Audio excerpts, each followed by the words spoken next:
Welcome to the Dulce Candy Podcast. I am Dulce Candy, a certified health coach, meditation and yoga teacher, content creator, and war veteran. This is a sacred space for Latinas and all women ready to heal, grow, and reconnect with their true essence.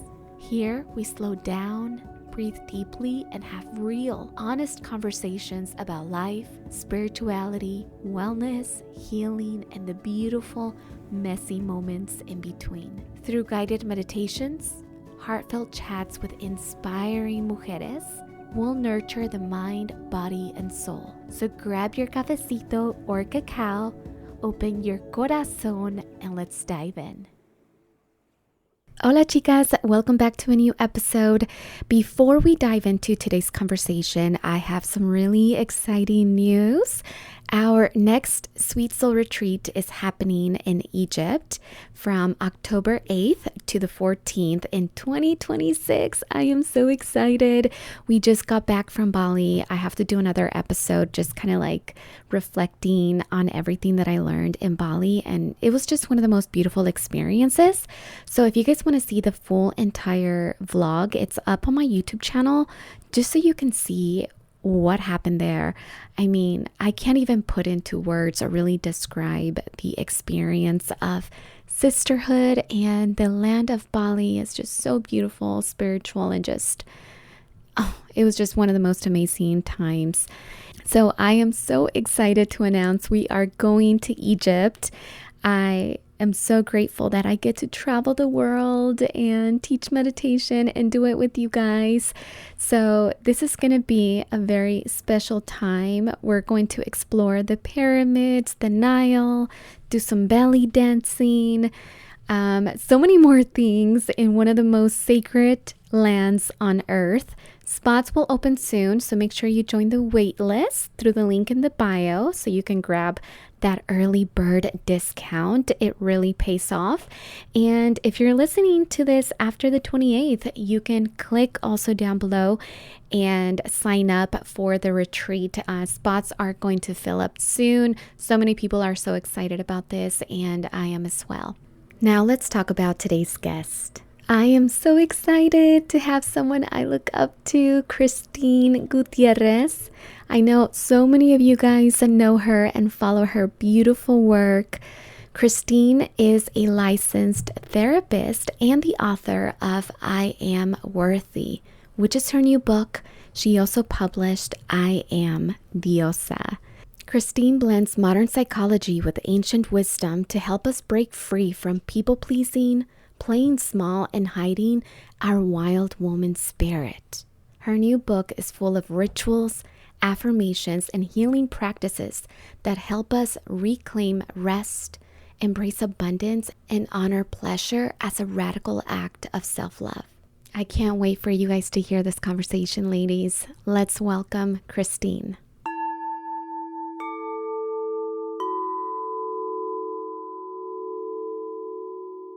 Hi, Christine. I'm so happy to be connecting with you. How are you? I'm so good and so grateful to be here with you. Oh, likewise. I know it's been a minute since we connected, and I just feel so honored to have a conversation with you because I truly admire all the work that you're doing. So, can you introduce yourself to my audience and share a little bit about yourself and the work that you do? I consider myself a person that has always been deeply connected to whatever we call spirit world. From the youngest age that I can remember, I was obsessed with the deeper realms, whether that was, through prayer, because I grew up Catholic. I went to Catholic school my whole life. I come from a Puerto Rican background. I'm New Yorican, and I even went to Jesuit college. And so that was the form that was taught to me, right? Through prayer. So I remember opening up my confirmation book at one point and using it kind of like an oracle card deck and asking it questions. I remember going to the 99-cent store with my grandmother and making my own little altar with little angels and crosses. And I had like a little altar, a baby altar in my room, and going to church and getting holy water and blessing my room like a future priestess. So I always had that understanding. And I remember that I even told my mom once, like, why is it that people just do regular things? And I kind of did like these robot hands because I knew that they would just like wake up, brush their teeth, go about their day without realizing that there is what they call the more, that there is more. And I never lost touch with that part of me. And through life, I kept on listening to that call of exploring the more, right? The spiritual Mm. realms. And that led me to becoming a therapist. I am clinically trained as a licensed therapist. And then I quickly realized that my dharma, my spiritual purpose, was to expand beyond traditional clinical therapy and integrate the spiritual. And as one of my dear teachers, Dr. Clarissa Pinkola Estes says, psychology is not the study of the mind, it's also the study of the soul. It actually means the Mm. study of the soul. And so for me, that was really my wake up call, that I was meant to reintegrate the feminine, la diosa, the soul, back into therapy, that there are not just colonized ways of doing therapy that we learned from my master's program, but also these deeply spiritual ways of doing therapy, and that they're all valid. And so that became my path of now creating this beautiful global community of diosas, and the work that I do in my community, whether it's in my book, I Am Diosa, or my forthcoming book, I Am Worthy. Really, all of it stems from that little girl that was obsessed with the more. It's been your soul's calling. You've always felt that. And I think it's Always. so beautiful how you followed that throughout your life, you know? It's been the thing that that I've been most curious about and most obsessed with, and the thing that has guided me through really dark moments too. Because in that journey of understanding that, there was also the duality of also going through really hard things in my childhood. And so that really highlighted that pain doesn't just exist in the world that I want to heal, it exists in my home.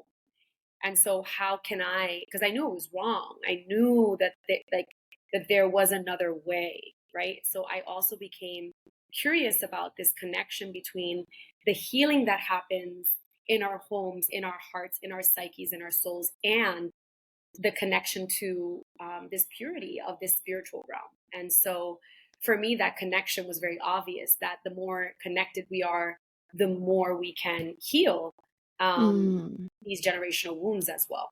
Talking about your new book coming out pretty soon, right?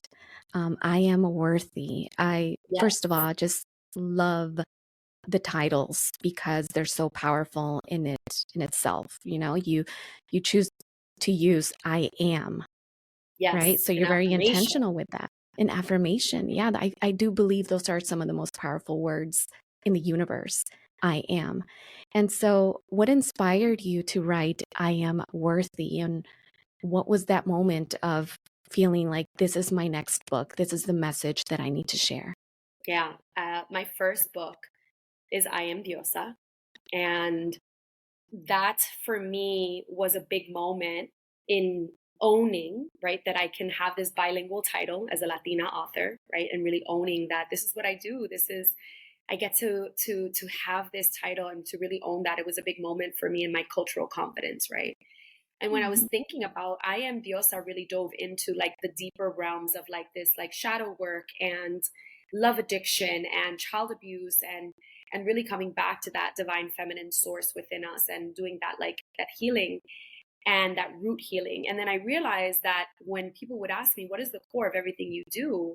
It really came back to worthiness. I help women remember their worth, whether that's in healing their childhood traumas and remembering that they are more than that, right? And having tools to work through that. But then also on a deeper level, that their inherent worthiness. And so the core was, I am worthy. This is what it's about, worthiness. And I noticed that there was like this worthiness wound that we were working with on a very profound level that was blocking us, whether it was feeling like we had to overcompensate and overwork. And many of my clients are Latina women, women of color, where they don't believe that they're worthy of rest. They don't believe that they're worthy of pleasure, that they don't believe that they are worthy of a healthy relationship, that they don't believe that they are worthy of wealth. And it all came back to worthiness. And so this book really dives into all those different areas of our life where we have these worthiness wounds and where we are undoing the lies around this this kind of spell of unworthiness, and reminding ourselves that we are actually inherently worthy and we don't got to do shit to prove our worth. We were actually Mhm. born worthy. And so it is a deeply spiritual, but also very practical guidebook. And it felt like the perfect next level to I Am Diosa. Mm. Yeah, in my own personal journey, also, like I always went back to worthiness as the core, you know, principle of all of my own healing. It's just worth feeling like you're worthy. And there is, like you said, so many women who, women of color, Latinas, who are doing it all and don't feel like they deserve the rest or are worthy of anything. And even some women, speaking for myself, like we know how to set boundaries. We know that we deserve a certain type of love and what we don't, also what we don't deserve, disrespect, and so on. But what are some ways that unworthiness shows up in our lives, even if we feel like, oh no, I feel like I'm worthy. I set boundaries. I have great relationships. How else does it show up in our life? Yeah, I think that it can be really loud and obvious in some cases, and in some cases, it can be more silent. And so, something that may appear good, for example, oh, I'm always the kind of friend or person that shows up. I'm so motherly, I'm so giving, right? And especially, I'll speak for us as Latina women that we've been trained to be like this kind of kind, generous heart. And that's really beautiful. But it can also fall into kind of like this wounded, overgiving mother, right? That is overgiving because they fear receiving. They don't believe that they are worthy of receiving. So a lot of times it can be look like this people pleaser may come out, and you may feel guilt for surrendering. And I find that this is a really common one that is more sneaky because you're like, what? I'm helping. I'm helping my man out. I'm doing, I'm taking on the load more. What do you mean? Like, I'm making it more simple. Isn't that good? And actually, it's not, because when we are over sacrificing, there's a piece of our subconscious and our energetic body that doesn't feel safe in being met, and that doesn't feel safe in slowing down and being like, what happens if I just stop? If I Mhm. don't handle the to-do list today? All those to-do lists, and especially as moms, I think also as mothers, this can come up big time where you have all these lists and you're not only working, but you're taking care of the kids and you're just over functioning and you think it's the norm. And then you have to pause and say, what does my worthy woman self truly need here? Have I just gotten used to over functioning? Or is there a part of me that deeply desires to be held more? Mm. And I have Mhm. this list that I have people do where it's like this wounded woman self on one side of the page. And then the other side, you have your worthy woman self. So, the wounded woman self may feel like, oh, overgiving, overworking, not being resourced. That's normal. That's what moms do. That's what a good mom does. But the worthy woman self is like, I know that I must be able to receive in order to be nourished. My God, yeah, I could definitely relate to that as well. Just seeking validation from our ability to do, to always be working, to always be achieving, to always be of service. Well, I think that, you hit it on the nail when you said that, like a lot of these patterns, and we talk about this, right, in the book as well, in I Am Worthy, a lot of these patterns are things that you have to start becoming aware of. And it takes deep practice to start Hmm. bringing it to your awareness and saying and claiming, right? Like, I want to be in my queen archetype right now. I don't want to be in the overgiving mother archetype. That shit is boring. I'm done with it. I want to be in my queen era. I'm going to have to like sit back and like that over functioning mother, because let's be real, like that's not fucking hot. That's not sexy. Hmm. That's not attractive. It creates very unhealthy energy. Um, and I think that most of us are really wanting and desiring to have our needs be met more in all the Hmm. ways. And so I think that this practice, first of bringing it to the consciousness and doing that list of all the ways, right? All the ways of the kind of like wounded side of you, the wounded woman self, and then the other side, what would this worthy woman self want and desire, like really feeling into what would that version of me want? How would she speak? How would she lay back? How would she, Mm-hmm. move through the world? How would she dress? How would she allow herself to be served? And, simple practice is just saying yes to being helped more. So anytime someone asks me if I want something, even if I don't want something, I'm practicing saying yes. Hey, do you want something? Maybe I don't. Yeah, you know what? Get me a cup of water. That would be great. Thank you. I try to find Mm. something that I can say yes to practice receiving. Okay. Oh, I love that. And even if Practice. it's something Yeah. as simple as the air conditioner, or like you're in a cab and the cab says, do you need any help? Do you need anything? Is the temperature good? Like literally any single moment where you would override and not even check in with your body to be Mhm. like, what does my worthy woman self want? What temperature does she want in the car right now? What food do I desire in my mouth? Yeah. What support do I want right now? And just practice saying, yes, someone treats you to something, awesome, thank you. I love being treated. Thank you. Instead of being like, oh no, you don't have to, or like, no, thank you. Practice with friends, practice with strangers, practice with compliments. And this is the wound specifically about like this over functioning and then practicing receiving, which Mhm. many of us can relate to. Ah, that is so powerful. Even as you were saying it, I felt myself like a queen, you know? Yes. Like just Mm, yeah, like a queen, like, yes, yeah, I need this, or this would be nice. Like the little things are, I feel like, really make the biggest difference in how you carry yourself and start to absolutely. be a queen. I love that. I love that. Thank you so much for Yes. sharing that. And I Ah, feel like we are so conditioned, right? With patriarchy, with mhm, cultural dynamics and the over culture at large, we have big systems at play that are conditioning us to function in certain ways to their advantage, right? To control, to steal our power, our magic, and to disconnect us from our true source, our power, our worthiness, right? And for me, I mean, it goes so deep, but even the fact that the feminine stories in the Bible were removed. So, for example, the Gospel of Mary in the Bible was removed. Why was the Gospel of Mary removed? Because in it, Jesus talks about how Mary was the most trusted one, was the most trusted advisor. mhm, Like, imagine what it would feel like for the subconscious and the consciousness of a little girl to grow up in a Christian school hearing Mary was Jesus's most trusted disciple. How would that change the subconscious of these children? Because the reality mhm, is symbols are at play with our subconscious. So a lot of times this queen archetype, this priestess archetype was removed from our culture, and it trickles down into our everyday life to be like this over giving, over, you know, eh, to the cost of our own joy, to a cost of our own radiance. And it doesn't serve anyone if we are not well.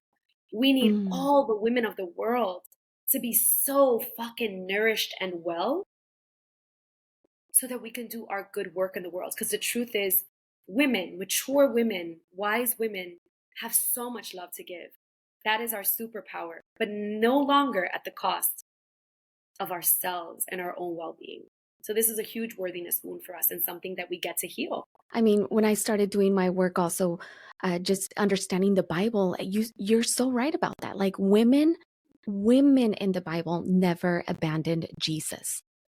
Well, first, I want you to imagine that you live in a society where you open up any spiritual text and it says, women are the priestesses of the world. Women are the most powerful beings that create life, make bones in their body, make organs. If you walk down the street and you saw temples of women's bodies with men and children and women praying at the altar of the woman, if you had stories and archetypes of more goddess figures, la diosa, that's why it's so important in our culture, in our everyday life, if we were taught to respect and not sexualize, demonize the mother, right? The energy of the feminine, then we would remember our true inherent worthiness. And so this is why it's a big part of our worthiness as women in specific is remembering our inherent holiness as literally Diosa incarnate, right? And so I have this ring of this like birthing woman, right? And I have my grandmother's ring on me. And I use this ring when I gave birth at home to my daughter. Her name is Mar de Luz, sea of light, it means. And I gave birth to her at home. And it was the most powerful pregnancy and birth. And I remembered in that moment so much of our roar and our power that we hold and give birth to life. There is nothing more powerful than that. And this is not to discredit the masculine energy. I am in deep reverence to the masculine energy. We need teamwork. I'm not the kind of woman that is about the putting down of men. I'm about the elevation of men and women, the union, the co-creation, but the healthy co-creation that understands our role. So for me, it is about finding images of things that remind you, seeking knowledge. In my book, you're going to get to know more information about that. There's even a quote from the Gospel of Mary. You're going to get to remember things. Yes, we are the portal, right? The portal.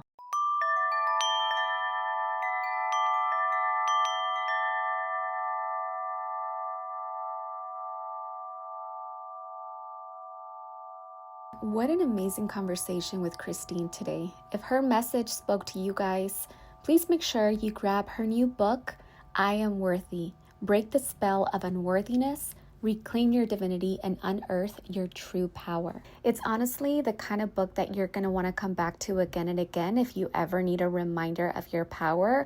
Also, if you have young women in your life, make sure you pick up a copy for them. It is so important for our younger generation to also pick up and read this book. And I also wanted to talk about something that's really important. Did you know that Latinas make up over 22 million women in the US, but we're still underrepresented in publishing, leadership, and wellness spaces? Christine actually shared with me that of the books that are being published right now, only 7% are Latina authors. And that's why it's so important for us to lift each other up and keep our voices out there. So head on over to the link below so you can purchase I Am Worthy, and let's continue to show up for each other. Trust me, this is a book you're going to want on your shelf. Thank you for joining me on this episode of the Dulce Candy Podcast. If you enjoyed our conversation, please take a moment to rate and review the show on your favorite podcast platform. It truly helps us reach more listeners like you. Don't forget to subscribe so you never miss an episode. Connect with me on social media for behind-the-scenes content and updates. Until next time, stay inspired and have a blessed and beautiful day.